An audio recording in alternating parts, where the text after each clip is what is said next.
The following is a presentation of William Paterson University Television.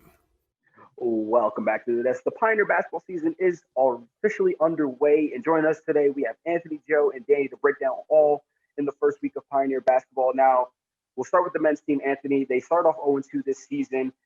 They dropped games against Montclair State University, and they dropped one last week. So, Anthony, what would you take away from that game? Yeah, I mean, the one thing I look at right here is how instrumental Sean Smith was for this Pioneer team. You know, he could knock down threes. He was a big-time scorer. The Pioneers are really feeling the effects of not having Sean Smith. They're only shooting 21.4% from beyond the arc, 6 for 28. That's just not going to cut it, you know, like especially when you have your opponents who are making on average 10 3-pointers a game and are shooting 20 for 61, which is a 32.8% average. That needs to go up, or either the Pioneers just have to relinquish shooting threes entirely. Joe? The Pioneers really did not play as poorly as the score indicated. They out-rebounded them. They shot better in the second half. The problem was they just got off to such a slow start. Looking at these numbers, in the first half, they only shot 20% from beyond the arc. That's not going to cut it. You really got to get out of the gate, and you got to, step on some throats out here. Danny? Two keys for me. One of them is free throws. Samory, we always talk about this in the basketball. You know what you got to do with your free throws? You got to hit them. They're free. And as the resident accounting minor here, they went 19 for 36 in the last game. And it was a very winnable game because they only lost by 4 against Montclair. So they hit a couple of those, they're golden. And as for the second key, it is points off turnovers. I think they gave up it was 28 points off turnovers. Honestly, if you give up the ball in bad areas in any sport, you're going to watch the other team score. Oh, yeah, of course. We saw that in the NFL. The Buccaneers are great at doing that. They score right off the points. But, Joe, we'll go to you. Although the season has started off slow, 0-2 start, we've seen some strong showings from a couple players on the team. Joe, which player has been most impressive to you so far? I'm so happy you went to me first because Yevens Monfleury has been a revelation this season. I know it's only 2 games. 24 points a game, 11 and a half rebounds a game. The guy is playing like an MVP right now. You got to give credit where credit's due. We're going to see. It's only his first 2 games as a Pioneer, still very young, but as it stands right now, we're looking at another NJAC superstar in the works. Danny? I have to agree with Joe with the Yevens Monfleury. The transfer from Felician is getting it done. Like Joe said, averaging a double-double in his first 2 games. And just to highlight his efficiency, he's shooting over 60% from the field.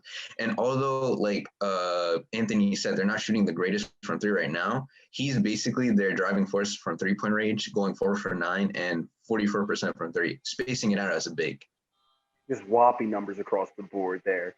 That's a great transfer, and that's a great prospect there that the Pioneers got. Anthony, close this out.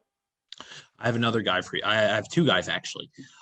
We've seen Jaden Cepeda last year. He played 7.3 minutes a game, averaged 2.8 points a game.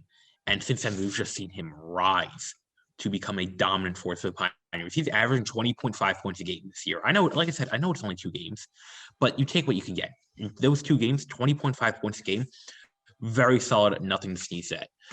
He's shooting in total 20% from 3. You do want to see him get that up a little bit more. But this other guy I have for you, Adrian Lopez, and he's not the flashiest player. I get that. He's a junior. He's a transfer student from St. Peter's University.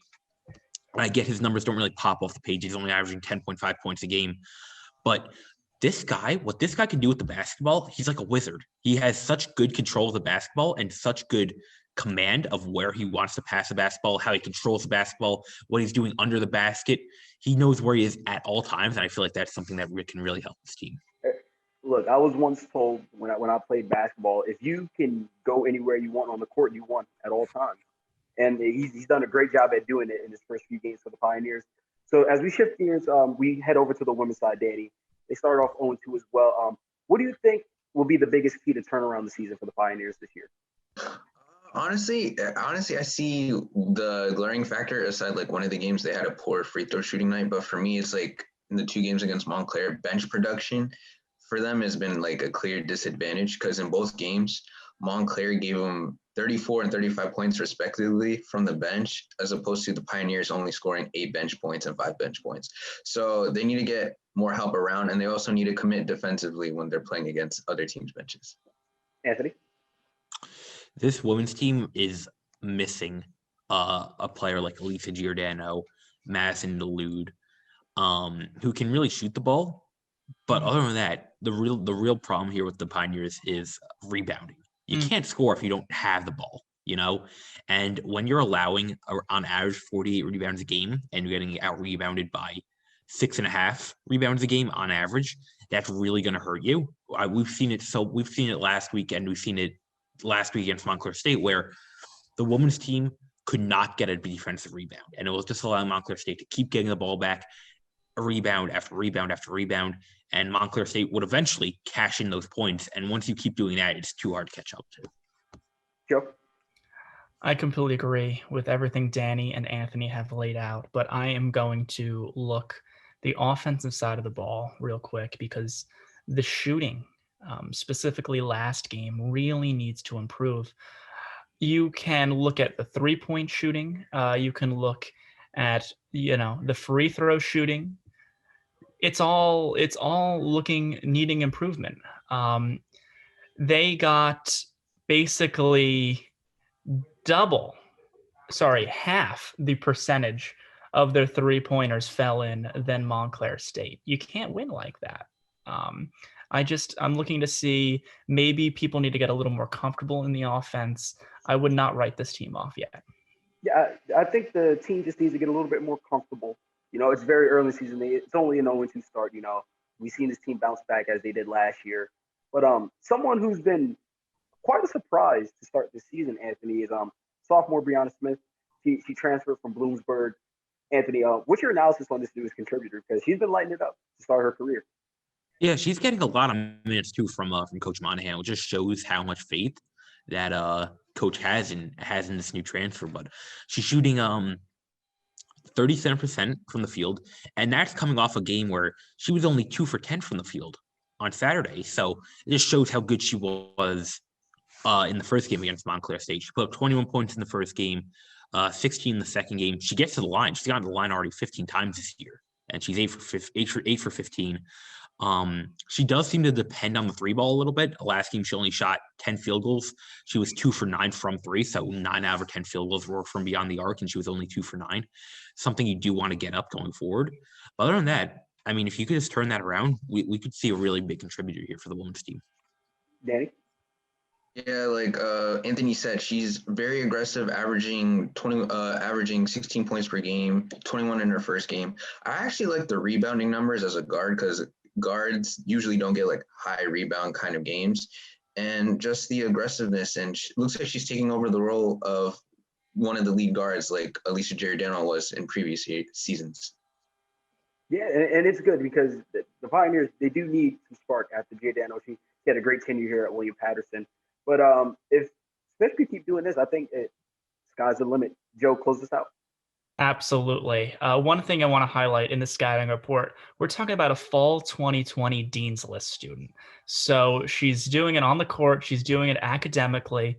Quite a track record. 1,000-point scorer at Pascagoula Valley High School. She played club ball with the Blue Crush. One thing, we can get into numbers all you want, but this is the number that I like. Looking at this team, the minutes per game. 33 minutes per game for the first 2 games. That is absolutely crucial to a team that lacks depth like the Lady Pioneers. And that is why I think that she's going to be the most valuable player this season. Well, it's going to be very interesting to see who's going to be the most valuable player on both sides for the Pioneers. And we wish the best of luck to both the men and Lady Pioneers. But from one hardwood to another, the NBA crew, they were going to be back. They got some interesting stuff coming up in this next block, but stick around here on WP Sports.